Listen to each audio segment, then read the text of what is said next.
apart from, documentaries are one of the most purest forms of filmmaking because there is actuality, there's reality in it. I mean, you can't really escape fact or truth in a documentary, right? Mm-hmm. So that's something which is going to be my passion throughout my entire life.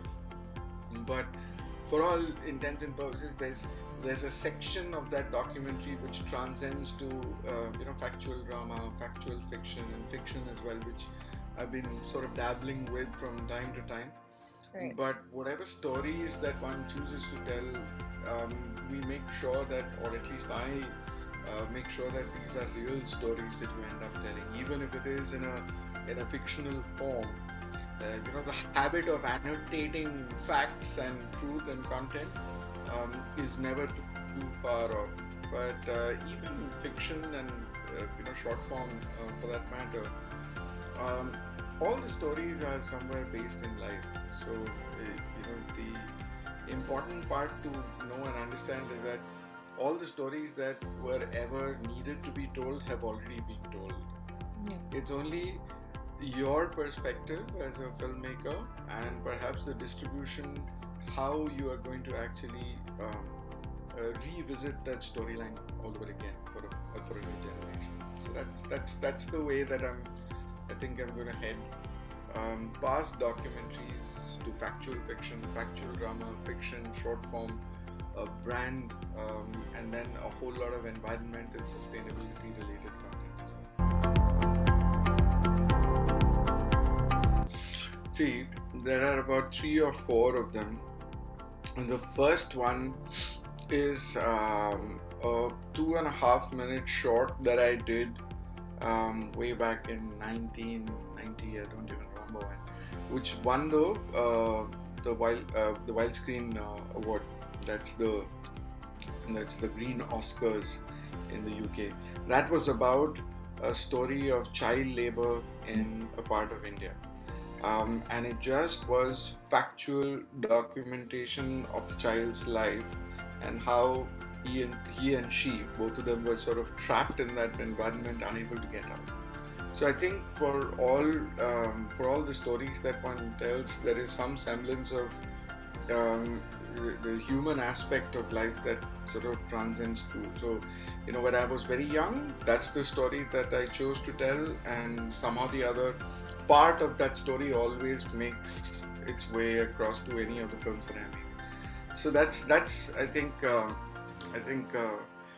first one. The second one was an environmental story which I shot, where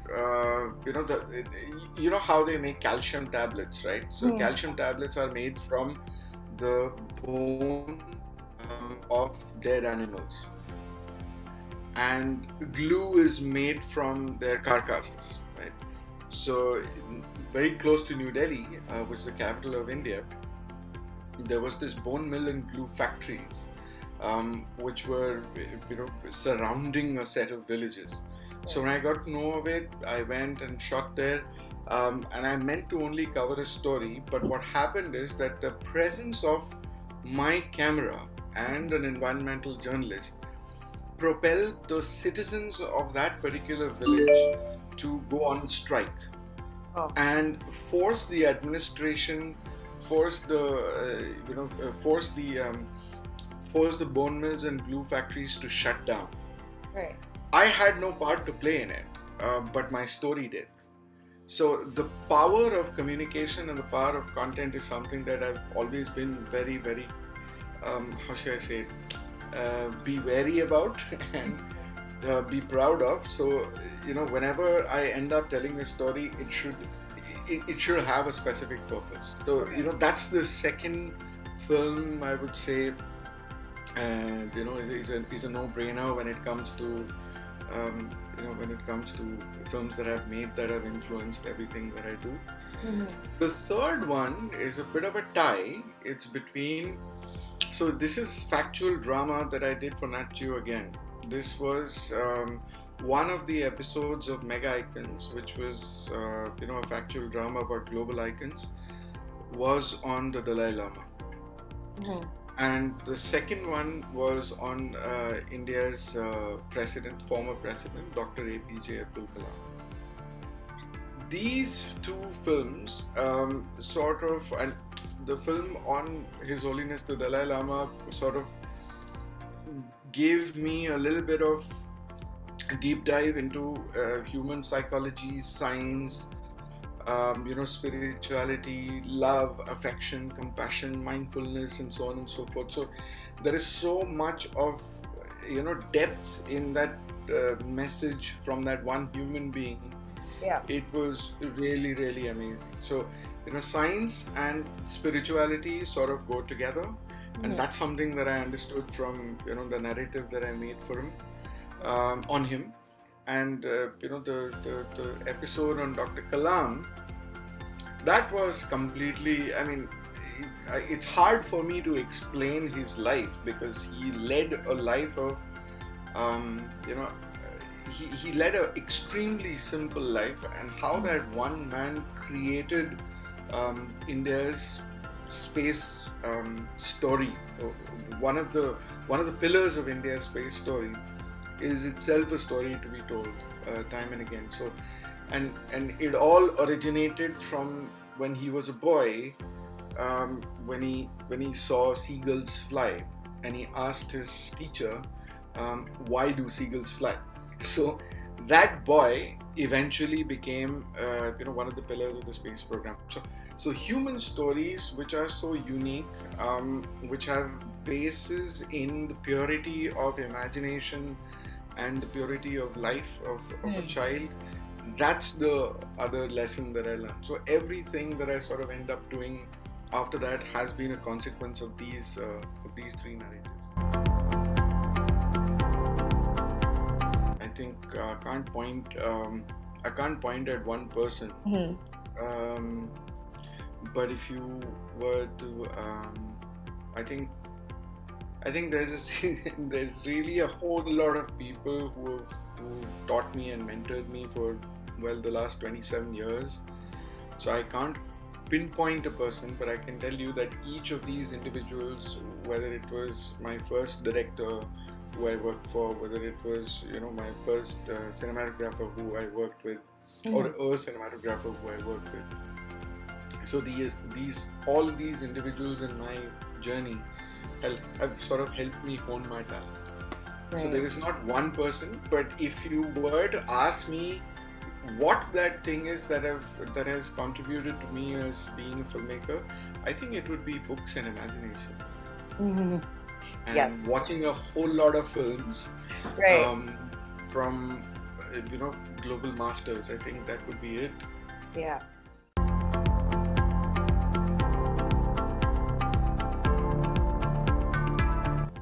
You know something? The how you 88 describes the Best Director Award is really fascinating. I'm paraphrasing it so that the effect of those words can be understood by everyone who's perhaps watching this. It's about a person who actually successfully gets a brilliant set of people together to execute one vision and manages that vision. So the best director is never an individual. The best director is just a person who is capable of perhaps getting the best group of people together to believe in one thing. Right. So I think for me, it's more about that than being an individual, because I don't think individuals should exist in an artistic field, because these are all very subjective kind of visions that people are telling. But when a really good group of people come together, magic happens. Right. And there's a reason why a Tarkovsky would only work with his cinematographer who he would have had fights with, and there is a reason why Satyajit Ray only worked with one person or two people. There's a reason why Misoguchi or even Kurosawa or even Tarantino, or for that matter Inarritu, will work with a set of people, because they all come together with a combined strength and vision of many different abilities and capabilities to come together and do something legendary. So the best director, in essence, is really a very clever intelligent human being who just knows to get the right kind of people to execute a vision. So I think that's very key. So I take that, I paraphrase it, and I expanded it uh, from the ATA explanation of.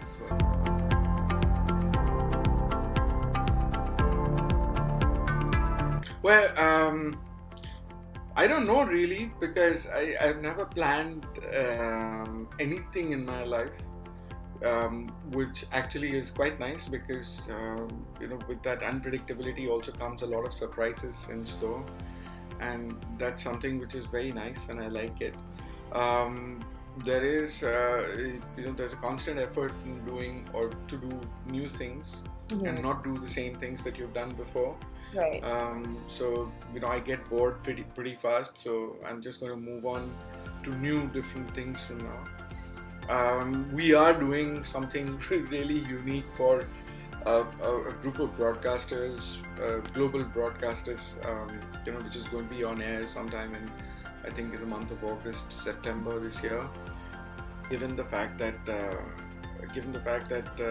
work in PFT, which is like prime focus technology. Technology is a big word in the name of the company. Seeing how technology can help you tell or craft stories, that would be the second thing. And the third thing would be to work with as varied and different people as possible, so I could learn more. Right. That's what I can say.